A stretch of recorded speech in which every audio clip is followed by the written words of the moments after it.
Welcome to question on in Sonia. అమెరికాకు big shock. ఎందుకంటే అత్యాధునిక వార్ ఫైటర్ ఫ్లైట్లు కుప్పకూలిందా? ప్రతి దాళ్లతో ఇరాన్ కూల్చేసిందా? అగ్రరాజ్యం ఆయుధాలను ఇరాన్ నాశనం చేస్తుందా? యుఎస్ భారీగా ఆయుధాలను కోల్పోతుందా? ఇరాన్లో అమెరికాకు భూతల దాడులు సాధ్యమేనా? షాల్తీలు లేస్తాయని ఇరాన్ వార్నింగ్ ఇస్తుందా? అమెరికా ఆలోచనలో పడిందా అంటే ఎస్ అన్న సమాధానమే వస్తుంది. ఎందుకంటే ఇరాన్ వార్లో అదే జరుగుతుంది. ఏం ఊహించుకోకుండానే రణరంగంలోకి దిగిన అమెరికాకు ఊహించిన దానికంటే భారీగానే నష్టం జరుగుతుంది. ఇప్పటికే ఇరాన్ చౌకైన డ్రోన్లతో అమెరికా ఇజ్రాయెల్ క్షిపణులను పేల్చేస్తోంది. దీంతో వేల కోట్ల ఆయుధాలు ధ్వంసమవుతున్నాయి. ఇప్పుడు మాత్రం ఏకంగా అమెరికా మూల విరాట్కే దెబ్బ కొట్టింది. అమెరికా ఆయుధాల్లో అత్యాధునికమైన విమానాన్ని నాశనం చేసింది. ఇరాన్ జరిపిన దాడిలో $300 మిలియన్ విలువైన కీలక E-3 సెంట్రీని విమానం ధ్వంసమైంది. దీంతో అమెరికా మరో భారీ నష్టాన్ని చవిచూసిందంటున్నారు వార్ నిపుణులు. ఈ నెల 27న సౌదీ అరేబియాలోని ప్రిన్స్ సుల్తాన్ ఎయిర్ బేస్ పై క్షిపణులు డ్రోన్లతో ఇరాన్ దాడి చేసింది. అమెరికాకు చెందిన airborne warning and control system విమానంగా పిలిచే E-3 సెంట్రీని ధ్వంసమైంది. ఇక సుమారు $300 మిలియన్ విలువైన యుద్ధ విమానం పూర్తిగా నాశనమైంది. ఇరాన్ క్షిపణి దాడిలో సుమారు 10 మంది అమెరికా సైనికులు కూడా గాయపడినట్లు సమాచారం.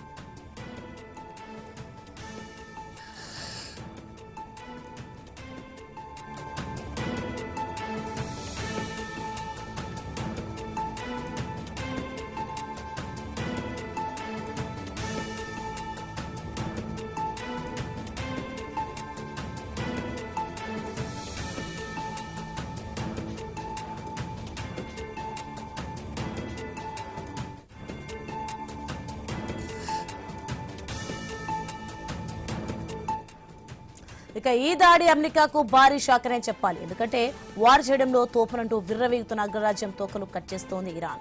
ఇప్పటికే ఇరాన్ లక్షల విలువ చేసే డ్రోన్లతో కోట్ల విలువ చేసే అమెరికా క్షిపణులను నేలమట్టం చేస్తోంది. వేలాది క్షిపణులను నాశనం చేస్తూ తన సత్తా ఏంటో ప్రపంచ దేశాలకు చాటి చెప్తోంది. అదే అమెరికా మాత్రం భారీగా ఆయుధాలను కోల్పోతుంది. అటు మిత్ర దేశాలు కూడా సర్వనాశనం అవుతున్నాయి. ఇక ఇప్పుడు భూతల దాడులను చేస్తామంటూ కొత్త హెచ్చరికలు చేస్తోంది. ఇప్పటికే పశ్చిమాసియాలో అమెరికాకు చెందిన 3500 మంది మెరైన్లు రెడీగా ఉన్నారు.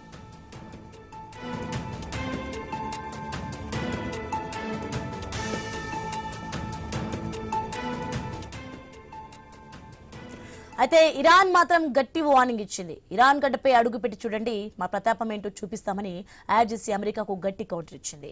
సైనికులంతా శవ పేటికల్లో వెళ్లాల్సిందేనని వార్నింగ్ ఇచ్చింది. ఇక తమ నేలపై అడుగు పెడితే అమెరికా సైనికులను బూడిద చేసి పంపిస్తామని గట్టి వార్నింగ్ ఇచ్చారు Iran parliament speaker Mohammad Bagher Ghalibaf. Iran హెచ్చరికల మధ్య కూడా అమెరికా భూతల దాడులకు దిగితే యుద్ధం మరింత తీవ్ర రూపం దాల్చే ఛాన్స్ ఉందంటున్నారు పొలిటికల్ విశ్లేషకులు. ఇప్పటికే భారీ స్థాయిలో ఆస్తి నష్టం కూడబెట్టుకున్న అమెరికా ఇప్పుడు ప్రాణ నష్టాన్ని కూడా కొని తెచ్చుకుంటుందా అన్న అనుమానాలు కలుగుతున్నాయి.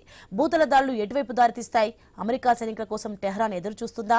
ఇరాన్లో అమెరికా సైనికులు అడుగు పెడతారా? అమెరికా సైన్యాన్ని ముఖాముఖి ఢీ కొడుతుందా? అమెరికా సైనికుల పరిస్థితి ఎలా ఉంటుంది? ఇదే అంశానికి సంబంధించి మరింత సమాచారం మా కొలీగ్ ఆశా న్యూస్ ఛానల్ సిద్ధంగా ఉన్నారు. ఆశా, మొత్తానికి పశ్చిమాసియాలో మరింత భీకరంగా అయితే దాడులు కొనసాగుతున్నట్టుగా తెలుస్తుంది. దీనికి సంబంధించి అప్డేట్స్ ఏంటి? Right Soni, thank you. నెల రోజులు కావస్తోంది ఏదైతే మనం అమెరికా ఇరాన్ వార్ ఏదైతే మొదలు పెట్టారని చెప్పి అనుకున్నామో, ఆ వార్ దాదాపుగా 1 మంత్ అవుతున్నా ఎక్కడ కొలిక్కి రానటువంటి సిచ్యువేషన్. ఇది కాస్త ఇంకా తీవ్రంగా మారుతోంది. ఇప్పటి వరకు మీరు అటాక్ చేశారు, మేము అటాక్ చేస్తామనే వరకు ఉండేవారు. ఆ తర్వాత విద్యా సంస్థల్లో కూడా అటాక్ చేస్తామని చెప్తున్నారు, విద్యార్థుల నుంచి వెళ్ళిపోవాలని చెప్తున్నారు. ఇరాన్ అంటే ఇజ్రాయెల్ సంబంధించి అటాక్ చేస్తుంటే ఇరాన్ కూడా దానికి మేమేం తక్కువ తినలేదు, మమ్మల్ని మీరు తక్కువ అంచనా వేయకండి అని చెప్పి as it is same to same అదే స్థాయిలో దాడులు చేస్తుంది. ఇక్కడ మనం చెప్పుకోవాల్సింది ఏంటంటే, ఇరాన్ జరిపినటువంటి దాడిలో అమెరికా గుండెకాయలు అంటే అమెరికా మేము చాలా గొప్ప అని చెప్పుకునేటువంటి ఆయుధాల్లో ఇది ఉంటే చాలు, మేము ఏదైనా చేయగలమని చెప్పుకునేటువంటి ఆయుధాల్లో ఏదైతే $300 మిలియన్ కాస్ట్ ఉన్నటువంటి E-3 సెంటినరీ అనే విమానం ధ్వంసం చేసింది ఇరాన్. ఇదే కాదు, చాలా వరకు ఇప్పటి వరకు మనం చూసుకుంటే కనుక అమెరికా కీలకంగా చెప్తున్నటువంటి యుద్ధ విమానాలు ఇప్పటికే 16 వరకు కోల్పోయామని చెప్పి అమెరికా కూడా స్ట్రైట్ గా ఒప్పుకుంది. ఇటువంటి సందర్భాల్లో ఇంకా ఎన్ని కోల్పోతున్నారు? ఒకవేళ ఈ ఆయుధ సంపత్తి ఈ విధంగానే అయిపోతే, అంటే లక్షల కోట్లు విలువ చేసేది అటుపక్క ఇరాన్ చేస్తూ ఉంటే, వేల కోట్లకు సంబంధించి లక్షల కోట్లకు సంబంధించినటువంటి ఆయుధాలను కోల్పోతోంది అమెరికా. నెక్స్ట్ ఏ విధంగా ఉండబోతోంది? At the same time Iran కూడా అక్కడ స్ట్రైట్ గా వార్నింగ్ కూడా ఇస్తోంది. ఎవరైనా మా గగనతలంలోకి వస్తే బాడీసే వస్తాయి, మనుషులు రారు, పెట్టెల్లో పెట్టే పంపిస్తామని చెప్పి డైరెక్ట్ వార్నింగ్ కూడా ఇస్తోంది. ఇది ఎంతవరకు వెళ్ళబోతుంది? శాంతి చర్చల మాట దేవుడు ఎరుగు. ఇది ఇంకాస్త ఆస్తి నష్టం కాస్త ప్రాణ నష్టం ఏ స్థాయికి వెళ్తుందో అనే భయం కూడా ఒక పక్కన కనిపిస్తోంది. మాట్లాడదాం. మనతో పాటు డిబేట్ లో పార్టిసిపేట్ చేస్తున్నారు వీరశేఖరరావు గారు, అనలిస్ట్, వివిరావు గారు ఉన్నారు, రిటైర్డ్ ఆర్మీ కల్నల్. నమస్తే అండి, వెల్కమ్ టు ద షో. నమస్తే. శేఖర్ గారు నమస్తే అండి. నమస్కారం. శేఖర్ గారు, ఇంకా ఇదే దుందుడుకు వైఖరి, అసలు ఎందుకు యుద్ధంలోకి దిగారని చెప్పి తెలిస్తే దానికి ఏదో ఎండ్ కార్డ్ అనేది పడుతోంది.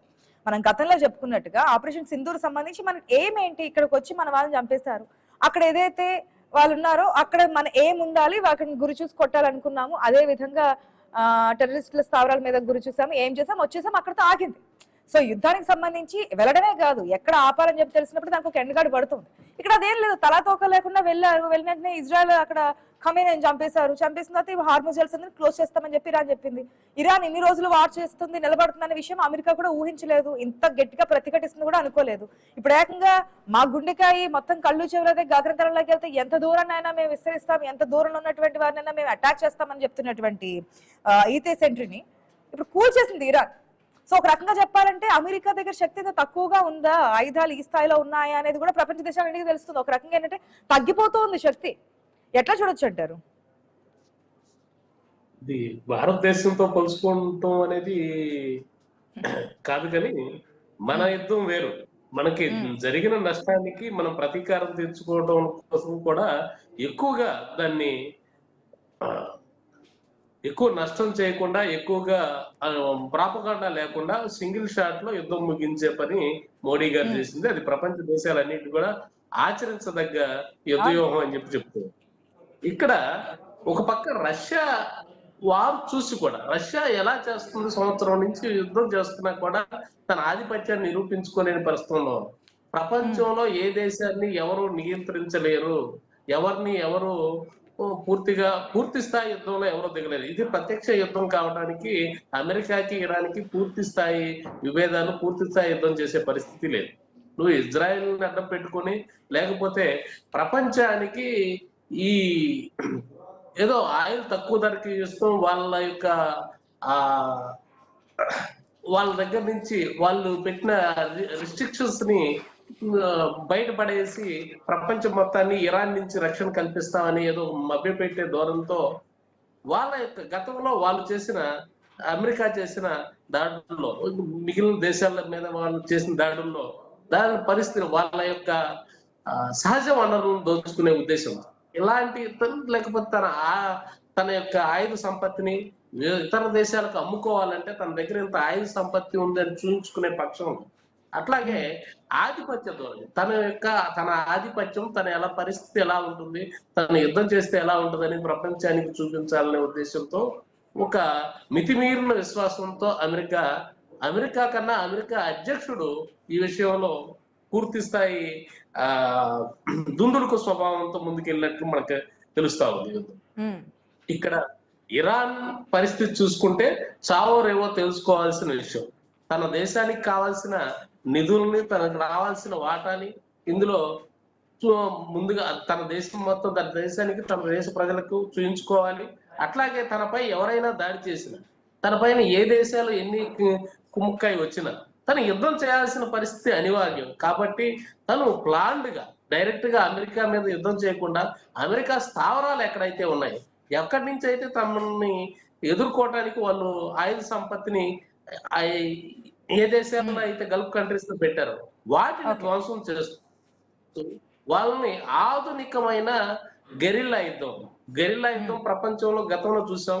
శివాజీ కాలంలో ఇలాంటి ఎక్కువ మందిని ఎదుర్కొన్నది. ఇది ఆధునిక గెరిల్లా యుద్ధం అనేది అమెరికా చేస్తున్న గెరిల్లా యుద్ధం. దీన్ని ఇంకా కొనసాగించే పరిస్థితి ఉంటే అమెరికా నష్టపోయి తన డొల్లతనం బయటపడటమే కానీ పూర్తిగా ఈ యుద్ధంలో ఎవరు విజయం సాధించలేని పక్షం, ఎవరు న్యూక్లియర్ వెపన్స్ ఉపయోగించకూడదు. కాబట్టి ఎవరు ఆ సాహసం చేయలేరు. అమెరికా చాలా వరకు ఈ యుద్ధంలో నష్టపోయి తన ఏకపక్ష ధోరణితో నష్టపోయిన పరిస్థితి మనకు కనిపిస్తా ఉందని చెప్పుకోవచ్చు. ఓకే ఓకే ఎస్ రావు గారు నమస్తే అండి. నమస్తే, చెప్పండి. రావు గారు, ఒక రకంగా చెప్పాలంటే గుండెకాయ లాంటి ఆయుధాన్ని కూడా కోల్పోయింది E3 సెంటినరీని అమెరికా. ఎట్లా చూడొచ్చు అంటే ప్రపంచ దేశాల మంది ఇప్పటి వరకు మా దగ్గర ఇంత శక్తివంతమైన ఆయుధాలు ఉన్నాయి ఇది అదని చెప్పుకున్నటువంటి అమెరికాకి ఇది ఎటువంటి దెబ్బ అనుకోవచ్చు. ఒకవేళ ఇరాన్ హెచ్చరిస్తున్నటువంటి నేపథ్యంలో కూడా అమెరికా భూతల దాడులకు దిగితే సిచ్యువేషన్ ఏంటి? ఇప్పుడు వీళ్ళ ఎయిర్ ఫోర్స్ లాసెస్ చూసుకుంటే దాదాపు 15-16 విమానాలు పోయినట్టు అందరూ అనుకుంటున్నారు. కానీ అందులో 5 F-15 విమానాలు వాళ్ళలో వాళ్ళకి సమన్వయం లేక వాళ్ళకి ఫైర్ చేసుకుని మిసైల్ ఫైర్ చేసుకుని పోగొట్టుకున్నారు. సో అది సమన్వయ లోపం. ఎందుకంటే 22 నుంచి 27 బేస్లు ఉన్నాయి అమెరికాకి. వీటిలన్నిట్లోనూ మధ్యలో కోఆర్డినేట్ చేయడం వాళ్ళకి చాలా కష్టమైపోయింది. మన ఇండియా ఆపరేషన్ సింధూర్లో చేసుకున్నట్టు వాళ్ళు చేసుకోలేకపోయారు. రెండవది 1-2 F-35 దెబ్బతిన్నాయని విన్నాం. అదేంటంటే వారు 14 రోజులు గడిచిన తర్వాత రష్యా వీళ్ళకి S-400 ఎలాగలోని సప్లై చేసింది. భూతల రూట్ లో హెవీ ట్రాన్స్పోర్టర్స్ మీద సప్లై చేసింది. S-400 అన్నది మన దేశంలో కూడా చూసాం, చాలా ఎఫెక్టివ్ మిసైల్ సిస్టమ్. F-35 కూడా దెబ్బతింది. ఇంకొప్పుడు early warning radar aircraft అంటారా, ఇది సౌదీ అరేబియాలో ఎయిర్పోర్ట్ లో పార్క్ చేస్తున్నప్పుడు మిసైల్ ఫైర్ వల్ల అది డ్యామేజ్ అయింది. అంతేగాని ఎగురుతున్నప్పుడు ఏదో డేటా సేకరిస్తున్నప్పుడు అది అవ్వలేదు. అంటే ఏంటంటే అది కొలెటరల్ డ్యామేజ్ కింద తీసుకోవాలి, కానీ సీరియస్ గా ఇరాన్ క్యాపబిలిటీస్ అని చెప్పుకోకూడదు. ఇంకా అమెరికా కంటారా, ఈ కేసీ ట్యాంకర్లు కొన్ని పోయినాయి. ఇవి యాక్చువల్ గా 1960లోనే ప్రొడక్షన్ ఆఫ్ చేస్తారు. దాదాపు 286 ఉన్నాయి వాళ్ళ దగ్గర. యాక్చువల్ గా ఏంటంటే చూస్తే ఏంటంటే మన దగ్గర ఒక్కోసారి పాత సామాను పోయినప్పుడు పోయింది, మనకి కొత్త సామాను వస్తుంది అనుకుంటాం. ఆ విధంగా చూడాలి. వాళ్ళకి పాతవి పోతున్నాయి, కొత్తవి వస్తాయి, దానిలో డౌట్ ఏమీ లేదు. వాళ్ళకి పెద్ద లాస్ ఖర్చు అంటే పాతైపోయి కొత్త దానికి అవుతున్నటువంటి. అవునండి, ఇప్పుడు 286 ఎయిర్ క్రాఫ్ట్లు ఉన్నాయి. అదేంటంటే సెకండ్ వరల్డ్ వార్ కి సంబంధించిన స్ట్రాటజీలో అన్ని ట్యాంకర్లు పెట్టుకున్నారు. ప్రస్తుతానికి అంత అవసరం లేదు వాళ్ళకి. ఈ పాత ప్రొడక్షనే ఆగిపోయింది 1960లో. KC-35 ఎయిర్ క్రాఫ్ట్ ప్రొడక్షన్ అయిపోయింది. సో 1-2 పోయినా పెద్ద ఏం తేడా చేయదు. అంటే అందులో కమర్షియల్ గా డెప్రిషియేషన్ చేస్తే దాని వాల్యూ ఆల్మోస్ట్ 0. సో ఆ విధంగా అమెరికాకి లాసులు, ఎయిర్ క్రాఫ్ట్ లాసులు పెద్ద సీరియస్ ఏమీ కాదు. వాళ్ళ B-2 బాంబర్స్ అన్ని సేఫ్ గానే ఉన్నాయి. డిగో గార్షియాలో కూడా సేఫ్ గానే ఉన్నాయి. సైప్రస్ లో కూడా సేఫ్ గానే ఉన్నాయి. తర్వాత బ్రిటన్ లో కూడా సేఫ్ గానే ఉన్నాయి. F-35 విమానాలన్నీ బై అండ్ లార్జ్ సేఫ్ గానే ఉన్నాయి. వాళ్ళకున్న missile capabilities, Tomahawk missile capabilities, ఇంకా స్టాక్ అన్ని బాగానే ఉన్నాయి. అయితే ప్రొడక్షన్ ర్యాంప్ అప్ చేయాల్సిన అవసరం వస్తుంది. ఇప్పుడు మనం మెయిన్ ఇరాన్ యుద్ధంలో ఎక్కడ ఇరుక్కుపోయారన్న దానికి వద్దాం. వాళ్ళకి మెయిన్ అమెరికాకి ఇరాన్కి ఇద్దరికి యుద్ధం తగ్గించుకోవాలనే ఉంది. ఇరాన్కి ఎందుకంటే లీడర్షిప్ పోయింది, తర్వాత ఎకానమీ పోయింది, ఇన్ఫ్లేషన్ విపరీతంగా ఉంది. ప్రజలు అందరూ ఒకటిగా ఉన్నా కానీ ఆ ఇన్ఫ్లేషన్కి తర్వాత డెవలప్మెంట్కి ఆస్కారం దొరకాలి. సో వాళ్ళు ఏదైనా సరే ప్రత్యామ్నాయానికి వెతుకుతున్నారు. ఇంకా అమెరికా అంటారా, ఫస్ట్ ఇజ్రాయెల్ సపోర్ట్ వచ్చింది. ఆయిల్ గురించి రాలేదు. కేవలం ఇజ్రాయెల్కి అక్కడ హమాస్ని డిసార్మ్ చేయడానికి, హమాస్ని, హెజ్బుల్లాని, హౌతీస్ని సపోర్ట్ చేసే ఇరాన్ని కింద దించపోతే వాళ్ళు హమాస్ని డిసార్మ్ చేయలేరు. హమాస్ని డిసార్మ్ చేయలేకపోతే గాజాని పీస్కి తీసుకురాలేరు. $18 బిలియన్ కమిట్మెంట్ ఇవన్నీ తర్వాత ట్రంప్ గారి ప్లాన్లో గజాని ఆల్మోస్ట్ వెస్టర్న్ కంట్రీ టైప్ చేసే ప్రయత్నాలు ఆయన చేస్తున్నారు. దానికి ఎట్టి పరిస్థితుల్లోనూ సక్సెస్ కనిపించట్లేదు. అందువల్ల వాళ్ళు అటాక్ చేశారు. దానికి సపోర్ట్గా యుఎస్ఏ వచ్చింది. యుఎస్ఏకి ఇంకొక రెండవది ఏముంటుంది, చైనాకి ఆయిల్ సప్లైస్ కంట్రోల్ చేసి వాళ్ళని డౌన్ చేయాలి. ఎందుకంటే చైనా రేర్ ఎర్త్స్ మీద వాళ్ళు ఆంక్షలు విధించారు. ప్రపంచానికి ఎక్కడ వేరే వాళ్ళకి అందకుండా వాళ్ళ ఓన్ కంట్రోల్లో మ్యాక్సిమం రిసోర్సెస్ ఉన్న కంట్రీ కింద వాళ్ళు ఆంక్షలు విధించారు. అందుకని చెప్పి మీకు ప్రత్యామ్నాయంగా మీకు ఆయిల్ అందజేయకుండా చేస్తాం. ఎందుకంటే ఆయిల్, LNG ఎస్పెషల్లీ చిప్ ప్రొడక్షన్లో చాలా ఇంపార్టెంట్. అది అందకుండా చేస్తామని చెప్పి ఇది రెండవది. అయితే ఈ ఏమిలో ఏమనుకున్నారంటే ఫస్ట్ డే సర్ప్రైజ్ అటాక్ చేసినప్పుడు, లీడర్షిప్ పోయినప్పుడు రెజ్యూమ్ చేంజ్ అయిపోతుంది అనుకున్నారు. ఇది ఒక వెస్టర్న్ యాటిట్యూడ్. ఏంటంటే సోషల్ మీడియా, ఇంటర్నెట్లో ఎక్కువ చదివి ఆ తర్వాత మీడియాను ఎక్కువ నమ్మి ఇటువంటి రాంగ్ జడ్జిమెంట్ చేసుకున్నారు వాళ్ళు. ఆ రాంగ్ జడ్జిమెంట్ ఎప్పుడైతే అయిందో వెంటనే కరెక్షన్ చేసుకోవాల్సింది. ఆ కరెక్షన్ ఏంటంటే ఇటు ఒమాన్లో ట్రూప్స్ని దింపి, అటు ఎయిర్బోర్న్ బ్రిగేడ్ను ఒకటి దింపి హార్ముజ్ జలసంధిని సెక్యూర్ చేసుకోవాల్సింది. వాళ్ళు ఏం చేశారు, ఇరాన్ వాళ్ళు 21 రోజుల లోపల హార్ముజ్ జలసంధిని వాళ్ళు పటిష్టం చేసుకుని వాళ్ళ క్షమ్ ఐలాండ్ దగ్గర నుంచి కార్క్ ఐలాండ్ పోయినా కానీ వాళ్ళు హార్ముజ్ జలసంధిని కంట్రోల్ చేయడం ద్వారా సడన్ గా వాళ్ళకి ఇంకొక ఐడియా వచ్చింది. ప్రతి బ్యారెల్కి $1 వసూలు చేసినా కానీ అక్కడ టోల్ ట్యాక్స్ కింద అక్కడ వాళ్ళకి సంవత్సరానికి 20 కానీ 200 బిలియన్ల వరకు ఇన్కమ్ వస్తుంది. సో ఏది చేయకుండా జస్ట్ ఇప్పటి వరకు లేని కొత్త ఇన్కమ్ సోర్స్ ఒకటి కనిపించింది. సో అందుకని వాళ్ళు వదిలిపెట్టే పరిస్థితులు కనిపించట్లేదు. ఇంకా అమెరికా అంటారే ఇటు యాక్చువల్గా ఇరాన్ తోటి డీల్ చేయాలంటే వాళ్ళకి నిజమైన నాయకులు మోడీ, చీ, తర్వాత పుటిన్. వీళ్ళని ఎంగేజ్ చేయకుండా ఎక్కడో దొరికిన పాకిస్తాన్ తన మాటలు వింటుందని చెప్పి వాళ్ళని ఎంగేజ్ చేస్తున్నారు. సో అందులో లాస్ తీసుకుంటున్నారు వాళ్ళు. పాకిస్తాన్ కి మీడియేషన్ చేయగలిగే కెపాసిటీ లేదు. అది వాళ్ళు గ్రహించకుండా వాళ్ళ మీద ఆధారపడుతున్నారు. అదొకటి మనం గుర్తుపెట్టుకోవాలి. ఇప్పుడు అమెరికాకి యుద్ధం విరామం ప్రకటించడానికి రెండు ప్రయత్నాలు చేయాలి. ఒకటి హార్ముజ్ జలసంధి అట్లీస్ట్ టెంపరీగా అయినా సరే ఓపెన్ చేయాలి. అలాగే కార్క్ ఐలాండ్ తీసుకుంటే ఇక ఇరాన్ ఎక్స్పోర్ట్స్ అన్ని 90% అక్కడి నుంచి జరుగుతాయి. 90% ఎక్స్పోర్ట్స్ ఆగిపోయినప్పుడు ఇరాన్ ని ఎకనామికల్ గా స్ట్రాంగులేట్ నెక్స్ట్ 5 years చేయొచ్చు. తద్వారా ఇరాన్ ని కంట్రోల్ చేయొచ్చు. ఆయతుల్లా రెజిమ్ కానివ్వండి, IRGC స్ట్రాంగ్ గా ఉండనివ్వండి, ఏదవనివ్వండి. అందుకని చెప్పి వీళ్ళ దగ్గర ఉన్న marine expeditionary force 82 airborne division లో వచ్చిన ఒక బ్రిగేడ్ ఇవి సఫిషియంట్ ఎనఫ్. ఎందుకంటే దానికి 3 జెట్టీలు ఉన్నాయి.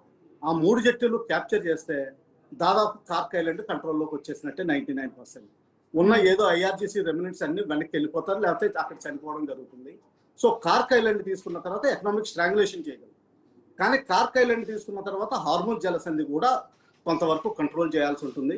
ఇరాన్ అయితే ఇప్పుడు ప్రస్తుతానికి మాకు కంట్రోల్ ఇవ్వండి, దాని మీద అక్కడ టోల్ ట్యాక్స్ వసూలు చేసుకోవడానికి మాకు పర్మిషన్ కాదు, మాకు అధికారం ఇవ్వండి, మా అధికారాన్ని లెక్క పెట్టండి అని అడుగుతున్నారు. అది పాకిస్తాన్ ద్వారా ఇద్దరు రెడీగా ఉన్నారనేది ఒక పక్కన వినిపిస్తుంది కదా రావు గారు. అంటే యుద్ధానికి ఫుల్ స్టాప్ పెట్టాలి, ఇంతకు మించి ముందుకెళ్తే కనుక వేరే లెవెల్లో ఉంటుంది. అటుపక్క ఇజ్రాయెల్ కి సంబంధించి నిరసనకారులు బయటకు వస్తున్నారు, అమెరికాకి సంబంధించి అమెరికన్స్ కూడా బయటకు వచ్చి లేదు నో కింగ్స్ అంటూ నినాదాలు చేస్తున్నారు, ప్లకార్డ్స్ ప్లే చేస్తున్నారు, ఇక్కడ వసూలు చేస్తున్నటువంటి ట్యాక్స్ ఎక్కడో ఏ విధంగా యూజ్ చేస్తారు, ఇవన్నీ కూడా నడుస్తున్నాయి. రెండు పక్కల నుంచి కూడా అటుపక్క ఇజ్రాయెల్ నుంచి అమెరికా నుంచి ఇదే నినాదాలు కొనసాగుతున్నాయి. ఇరాన్ కూడా ఇప్పుడు ఉన్నటువంటి సిచ్యువేషన్స్ లో రష్యా గాని ఇటువంటి దేశాలు సపోర్ట్ చేస్తున్నాయి కాబట్టి ఇంత భీకరంగా యుద్ధానికి దిగుతుంది, ముందుకెళ్తుంది. కాకపోతే ఇప్పుడు భూతల దాడులు అంటున్నారు. ఇరాన్ ఒక స్ట్రాంగ్ కామెంట్ చేసింది కదా, మా దగ్గరకు వస్తే కనుక డెడ్ బాడీస్ మాత్రమే వస్తాయనేది. కార్క్ ఐలాండ్, కెషమ్ ఐలాండ్ తీసుకుంటే అంతగా పెద్ద క్యాజువాలిటీస్ అయ్యే అవకాశాలు లేవు. ఎందుకంటే అవన్నీ ఐసోలేటెడ్ పాయింట్స్. దాదాపు 25 kilometers కనీసం డిస్టెన్స్ ఉంది. ఇరాన్ నేవీ డిస్ట్రాయ్ అయిపోయింది దాదాపు. అక్కడి నుంచి వాళ్ళు కౌంటర్ అటాక్స్ చేయగలిగే పరిస్థితి ఓన్లీ రాకెట్స్ ద్వారా, UAVs ద్వారా చేయగలరు. వాటిని వీళ్ళు డిస్ట్రాయ్ చేయగలిగే కెపాసిటీ, వీళ్ళ టెక్నికల్ కెపాసిటీ వీళ్ళకి ఉంది. సో ఆ విధంగా నాకేంటో హార్ముజ్ జలసంధిని కంట్రోల్ చేయడానికి కెషమ్ ఐలాండే కాదు, బందర్ అబ్బాస్ని కూడా క్యాప్చర్ చేయాలి. దాని వెనకాల ఉన్న పోర్ట్. ఆ బందర్ అబ్బాస్ని క్యాప్చర్ చేయడానికి అది దాదాపు మన వరంగల్, విజయవాడ అంత టైప్ సిటీ. దాని చుట్టూరు కొండలు ఉన్నాయి. దాన్ని క్యాప్చర్ చేయడం అంత ఈజీ కాదు. కనీసం ఇంకొక 50,000 మంది ట్రూప్స్ ఆన్ గ్రౌండ్ కావాలి. కానీ నా ఉద్దేశంలో ఏంటంటే ఈ లోపల అమెరికా ఏదోటి హార్ముజ్ జలసంధిని టెంపరీగా 1 month అన్నా సరే ఓపెన్ చేయండి అని చెప్పి రిక్వెస్ట్ చేసి ఎలాగో అని సంధి కుదుర్చుకునే అభిప్రాయం నాకు కనిపిస్తుంది. ఇరాన్ అంగీకరించే అవకాశం ఉంటుంది అనుకోవచ్చు. అంటే ఇరాన్ కూడా ఉంది కదా, ఉంటుందండి. అది కాలు దూతూనే ఉంటుంది. అది ఏంటంటే మిలిటరీలీ అది అగ్రెసివ్ గా ఈ రోజుని 3rd round తర్వాత, నేను 4th round 5th round కింద లెక్క పెడుతున్నాను. 3rd round తర్వాత ఇరాన్ కి పై చేయి వచ్చింది, అందులో డౌట్ ఏమీ లేదు. ఇప్పుడు ఎడ్యుకేషనల్ ఇన్స్టిట్యూషన్స్ కూడా మిడిల్ ఈస్ట్ లో టార్గెట్ చేస్తామని వాళ్ళు భయపెడుతున్నారు, మిడిల్ ఈస్ట్ దేశాల్లో, ఎస్పెషల్లీ అమెరికన్ యూనివర్సిటీస్. సో ఆ విధంగా ఏంటంటే వాళ్ళు ఆ విధంగా ప్రయత్నిస్తూనే ఉంటారు. కానీ వెనకాల సంధి మాటలు జరుగుతూనే ఉంటాయి. ఇద్దరికి వార్ నుంచి విరమించుకుని బయటకు వెళ్ళిపోవాలనే ఉంది ప్రస్తుతానికి.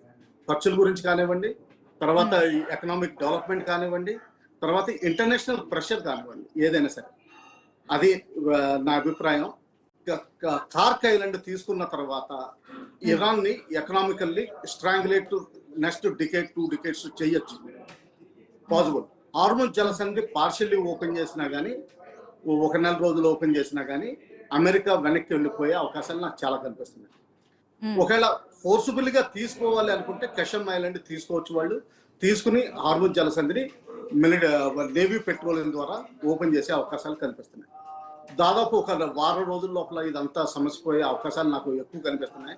ఎందుకంటే ఇరు సైడ్లు కూడా యుద్ధ విరామాన్ని తీసుకోవాలని చూస్తున్నాయి. చెప్పండి. ఓకే, అంటే ఎండ్ కార్డ్ వేయడానికి కాస్త సానుకూల స్పందన 2 దేశాల నుంచి వస్తుంది అనుకోవచ్చు. మీరే అంటారు శేఖర్ గారు? అంటే వాస్తవ పరిస్థితులు ఎట్లా ఉన్నా డీప్ గా కొంచెం ఆలోచిస్తే as a retired army person గా ఆయనకి కర్నల్ గా ఒక అనుభవం ఉంటుంది కాబట్టి వస్తున్నటువంటి ఇండికేషన్స్, సంకేతాలు, జరుగుతున్న పరిణామాలు బట్టి ఇంకొక వారం రోజుల పాటు ఈ యుద్ధం సాగే అవకాశం ఉంటుంది. ఆఫ్టర్ 1 వీక్ తర్వాత ఎంతో కొంత ఎక్కడో చోటు నుంచి కాస్త సానుకూల పరిస్థితులు వచ్చే అవకాశం ఉంది అంటున్నారు. మీరేమంటారు? అదే అనుకోవచ్చా?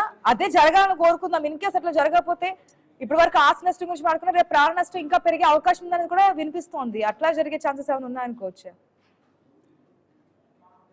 ఖచ్చితంగా ఇది ప్రాణ నష్టం, యుద్ధం వల్ల అన్ని రకాల నష్టాలు ఉంటాయి. ఇందాక రావు గారు చెప్పినట్లు వివరం లేకుండా మొదలుపెట్టిన ఈ యుద్ధాన్ని ముగించే దిశలో ఎలా ముగించాలి అనేది అమెరికాకి ప్రపంచంలో ఉన్న ప్రపంచంలో ఉన్న అతిపెద్ద దేశం, అగ్రదేశంగా ఉన్న అమెరికా తన ప్రాధాన్యత కోల్పోయి యుద్ధం ముగిస్తే, తనంతట తాను యుద్ధం ముగిస్తే ప్రాధాన్యత కోల్పోయే ప్రమాదం ఉంది. అలాగని అది యుద్ధం ముగించలేని పరిస్థితి. కానీ ఏదో ఒకటి సాధించాలనే పక్షంలో ఈ హార్ముజ్ జలసంధిని ప్రపంచ దేశాలన్నిటికీ అనుకూలంగా తీసుకొచ్చారనే ఒక నెపంతో యుద్ధం ముగించాలనే ఉద్దేశంతో అమెరికా ఉన్నట్లు, అలాగే ఇరాన్ కూడా ప్రపంచ దేశాలతో, అన్ని దేశాలతో ఈ హార్ముజ్ జలసంధి గురించి ప్రపంచ దేశాలన్నీ కలిసి వచ్చే యుద్ధం చేసే పరిస్థితిని తీసుకురాకుండా ఉండాలని ఇరాన్ కూడా పడాల్సిన పరిస్థితి. ప్రస్తుతం అయితే కొన్ని దేశాలతోనే యుద్ధం చేస్తుంది. ముందు ఇది కనుక ముదిరితే ప్రపంచ దేశాలన్నీ కూడా ఏకమయ్యే పరిస్థితి ఉంటుంది. ఈ హార్ముజ్ జలసంధి తనొక్కడదే కాదు, మిగిలిన దేశాలు, గల్ఫ్ కంట్రీస్ కూడా ఈ జలసంధిని ఉపయోగించుకునే పరిస్థితి ఉంది. దీని మీద విధించే ట్యాక్స్ మొత్తం తన దేశానికి రావాలనే స్వార్థంతో చూస్తున్నారని ప్రపంచ దేశాలు ఏకంగా అయ్యే పక్షంలో ఇంకొక పాయింట్ కూడా అంటే, ఓకే హార్ముజ్ జలసంధిని తాత్కాలికంగా ఓపెన్ చేయాలి, ఇది అది, లేదంటే కనుక డాలర్ మాకు ఇవ్వాలని చెప్పి కొత్త ప్రతిపాదన తీసుకొచ్చింది, ఎంతో కొంత ఆర్థికంగా నిలదొక్కుకోవడానికి అంటున్నారు. ఇప్పటివరకు ఏదైతే డాలర్ తో అమ్మకాలు, కొనుగోలు ఇవన్నీ సప్లై చేయడం జరిగిందో దాన్ని యువాన్ రూపంలో మార్చాలి, మా యొక్క నగదు లావాదేవీలే జరగాలి, డాలర్ అక్కడ క్షీణించాలనే ఆలోచన కూడా ఇప్పుడు ఇరాన్ చేస్తున్నట్టు తెలుస్తుంది కదా. ఒకవేళ అట్లాగే జరిగితే గనక ఖచ్చితంగా అది కోరే అవకాశం కూడా ఉంటుంది. కానీ అది తన సొంత కరెన్సీతో దాన్ని చూసుకోవాలి ప్రపంచ.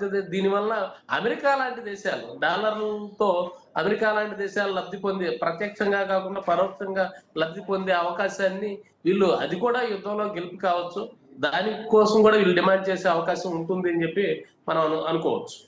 ఖచ్చితంగా చేస్తారు. ఎందుకంటే తన మీద అకారణం కావచ్చు, కారణం కావచ్చు, తన దేశానికి సంబంధించిన నిధి నిక్షేపాలు, తనకు సంబంధించిన సహజ వనరుల్ని తాము ఉపయోగించుకుంటే అమెరికా వచ్చి ఇలా మా మీద, వేరే దేశాల నెపంతో మా మీద దాడులు చేస్తుంది. కాబట్టి వాళ్ళకి తమ నుంచి వచ్చే ఆదాయం, తమ సొంత దేశాల నుంచి వచ్చే ఆదాయాన్ని, తమ సహజ వనరుల నుంచి వచ్చే ఆదాయాన్ని అమెరికాకు పోకుండా చూడటం కూడా ఈ యుద్ధ నీతి అనుకోవచ్చు. ఓకే, రావు గారు, ఈ మధ్య కాలంలో ట్రంప్ మరొక మాట మాట్లాడారు కదా, అంటే సాధారణంగా గతంలో వినేవాళ్ళం ఇన్ని యుద్ధాలు ఆపారని చెప్పి, ఏదైతే నోబెల్ శాంతి బహుమతికి సంబంధించి అప్పుడు నడుస్తున్న టైంలో నేను ఇన్ని యుద్ధాలు ఆపాను, ఇండియా పాకిస్తాన్ వారు కూడా నేనే ఆపాను. కొన్ని రోజుల క్రితం కూడా మరి టాపిక్ తీసుకొచ్చారు, ఇంక నోబెల్ శాంతి బహుమతి అది పక్కన పెట్టండి, ఇదంతా చాలా విషయాలు చెప్పారు. ఇప్పుడు ఈ వారంలో ఆయన స్ట్రైట్ గా మాట్లాడుతున్నారు, మేము ఈ విధంగా ముందుకెళ్తున్నామన్నారు, గగనతలాన్ని క్లోజ్ చేసామంటున్నారు, వాయుసేనని మొత్తం నాశనం చేసామంటున్నారు, ఎక్కడికక్కడ ఆయన చెప్తూ ఉన్నారు కదా. ఒకవేళ ఈ యుద్ధం క్లోజ్ అయితే కనుక ట్రంప్ దగ్గర నుంచి వచ్చే స్టేట్మెంట్ ఏ విధంగా ఉంటుంది అనుకోవచ్చు, ఇన్ కేస్ ఒకసారి ఆలోచిస్తే? మళ్ళా నేను యుద్ధం ఆఫ్ చేశానంట, ఇంకొక యుద్ధాన్ని అకౌంట్ లో వేసుకోవచ్చు, దీనికి కూడా నాకు క్రెడిట్ కావాలంట. యాక్చువల్ గా అమెరికన్ ప్రెసిడెంట్ కి నోబెల్ పీస్ ప్రైజ్ అవసరం లేదు, మహాత్మా గాంధీకి నోబెల్ పీస్ ప్రైజ్ అవసరం లేదు. ఇదంతా చిన్న చిన్న వాళ్ళకి, యూనస్ లాంటి వాళ్ళకి సరిపోతుంది. అదేంటంటే ఆయనకి ఎందుకు ఆ నోబెల్ పీస్ ప్రైజ్ మీద ఉత్కంఠ అంత ఎందుకు ఉందంటే, ఒబామా గారికి వచ్చింది కాబట్టి నాకు కూడా రావాలి. అది యాక్చువల్ గా అసూయ, జలసీ కానీ, అంతేగాని ఇంకా పెద్ద ఏమీ కనిపించట్లేదు. అది నిజంగా అవసరం లేదు ఆయన. ఇంకా మిగతాది అంటారా, ప్రపంచంలో అమెరికా ఏంటంటే పైకి ఈయన ట్రంప్ గారికి 2 డ్రాబ్యాక్స్ ఉన్నాయి. ఒకటి ఏంటంటే దూకుడు ఎక్కువ, పబ్లిక్ రిలేషన్స్ ఎక్సర్సైజ్ ఆయన సరిగ్గా చేయలేరు, అంతా తనే చేస్తున్నట్టు ఏదో చేస్తున్నట్టు చెప్పుకొస్తారు. కానీ ఇదేంటంటే అమెరికాలో ఏంటంటే వెనకాల థింక్ ట్యాంక్స్ ఉంటాయి. ఆ థింక్ ట్యాంక్స్ ఎప్పుడూ 80s లో చేసిన చాలా పాలసీలు ఉన్నాయి. ఆ పాలసీలు, suggestions, recommendations, whether it is Democrats కానివ్వండి, మీరు రిపబ్లికన్స్ కానివ్వండి, ఎగ్జాక్ట్లీ అదే చేస్తారు. పైకి ఏది చెప్పినా కానీ. కాకపోతే ఏంటంటే ట్రంప్ గారు ఏంటంటే పబ్లిక్ రిలేషన్స్ ఎక్సర్సైజ్ లో ఆయన కరెక్ట్ గా చేసుకోలేకపోవడం వల్ల ఆయన ఏదో పర్సనల్ గా చేస్తున్నట్టు అనిపిస్తుంది. చెప్పండి. సో ఇక్కడ ఒకవేళ మనం అనుకునే విధంగా అందరూ ఊహించి కావాలనుకునే విధంగా 1 వీక్ లో డెడ్ ఎండ్ కార్డు పడితే ఈ యుద్ధాన్ని కూడా నేనే ఆపాను అని చెప్పే ఛాన్స్ ఉంది. ఎందుకంటే అసలు ముందే ఇరాన్ తో శాంతి చర్చలు లేవు, సీజ్ ఫైర్ కి అసలు అవకాశమే లేదు, ముగింపు దశకు వచ్చిన తర్వాత వాళ్ళతో మేము మాట్లాడేది ఏంటి అన్నారు. సో ట్రంప్ స్టేట్మెంట్ చూస్తే ఎప్పుడు ఏ విధంగా ఉంటే మనకు తెలియదు. ఫస్ట్ నుంచి డే 1 నుంచి చూసుకున్నా, ఈ వార్ స్టార్ట్ అయినప్పటి నుంచి డే 1 నుంచి చూసుకున్నా, రోజుకొక మాట మారుతూ ఉంటుంది, రోజుకొక తీరు మారుతూ ఉంటుంది. అట్లా చెప్పినటువంటి ట్రంప్ ఇప్పుడు ఏ విధంగా ఇంతమంది ప్రాణాలు కోల్పోవడానికి కారకులయ్యారు, అనేక స్థావరాల మీద దాడులు చేశారు, అటాక్స్ చేశారు. ఆ తర్వాత మళ్ళీ ఇప్పుడు శాంతి చర్చలు రావాలి, మాట్లాడాలి, ఈ విధంగా అటాక్స్ అనేది కరెక్ట్ కాదు అంటున్నారు. ఒకవేళ ఇన్ కేస్ జరిగే పరిణామాలు ఉంటే ఇదంతా కూడా 1 వీక్ లో సెటరేట్ అవుతుంది అనుకోవచ్చు. అయిన తర్వాత ఇదంతా మళ్ళీ యథాస్థితికి రావడానికి ఎంత టైం పడుతుంది అనుకోవచ్చు, జరిగిన నష్టం పోల్చడానికి? ముందర ట్రంప్ గారు అనేది ఏంటంటే నేను శాంతిని తీసుకొచ్చాను మిడిల్ ఈస్ట్ లో, తర్వాత ఇరాన్ లో డెవలప్మెంట్ తీసుకొచ్చాను, వాళ్ళకి ఫ్రీడమ్ ఆఫ్ స్పీచ్ లేదు, ఫ్రీడమ్ ఆఫ్ డెమోక్రసీ లేదు, ఇవన్నీ నేను తీసుకొచ్చాను. అందుకని ఆయన అంటున్నారు కదా, మధ్యలో నన్ను ఆయతుల్లా కింద కూడా నన్ను రికమెండ్ చేశారు, నేను సుప్రీం లీడర్ కింద. ఆయన ఏదైనా అనొచ్చు. సో అదే అంటారు. కానీ ఒకవేళ పరిస్థితి విషమిస్తే మాత్రం, మొన్న Houthi card first time Iran open చేసింది, ఇప్పుడు వరకు గ్రాండ్ రిజర్వ్ కింద పెట్టుకున్నది. హౌతీస్ ఏం చేస్తారంటే నా ఉద్దేశంలో రెడ్ సీ క్లోజ్ చేయడానికి ప్రయత్నిస్తారు. రెడ్ సీ క్లోజ్ చేస్తే సూయజ్ కెనాల్ క్లోజ్ అయిపోతుంది. సూయజ్ కెనాల్ క్లోజ్ అయిపోతే మొత్తం ఏషియా అంతా దెబ్బతింటుంది. ఏషియాకి యూరప్ కి కనెక్షన్ దూరం అయిపోతుంది. ఆ సౌత్ ఆఫ్రికా చుట్టూరు తిరిగి వెళ్లాల్సిన అవసరం వస్తుంది. సో దానివల్ల ప్రపంచంలో 75% of population and 50% of area impact అవుతుంది. దానివల్ల పరిణామాలు ఎలా ఉంటాయన్నది చాలా తీవ్రంగా ఉండే అవకాశాలు. అయితే మాత్రం ఈ యుద్ధంలో యాక్చువల్ గా సైలెంట్ గా ఉంటూ గెలిచింది ఎవరంటే నా అభిప్రాయంలో China. Intelligence warfare, cyber warfare, తర్వాత మెటీరియల్ సప్లై, మిసైల్ సప్లై ఇవన్నీ ఇరాన్కి ఇస్తూ వాటిని టెస్టింగ్ చేయించుకుంటా హాయిగా అమెరికా తోటి ఈక్వలెంట్ పవర్ కింద రోజుకి ఎదిగిపోతుంది. అలాగే యూనివర్సల్ కరెన్సీ కింద ప్రమోట్ చేయాలని చూస్తుంది. ఎంతవరకు సక్సెస్ అవుతారన్నది అది వేరే సంగతి. కానీ అట్లీస్ట్ ఇంకొక స్టెప్ ముందరకు వెళ్తున్నారు.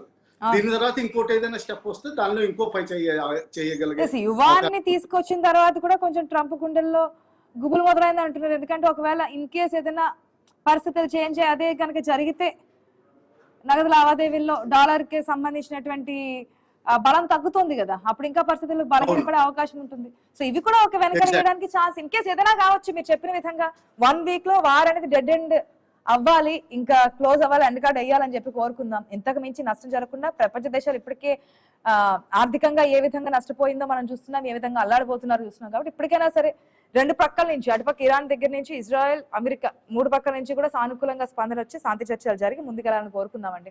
థ్యాంక్ యూ సో మచ్ విధిరావు గారు, వీరశేఖర్ గారు డిబేట్ లో పార్టిసిపేట్ చేసినందుకు. ఇది వాటికి వచ్చిన వారికి పోషంగా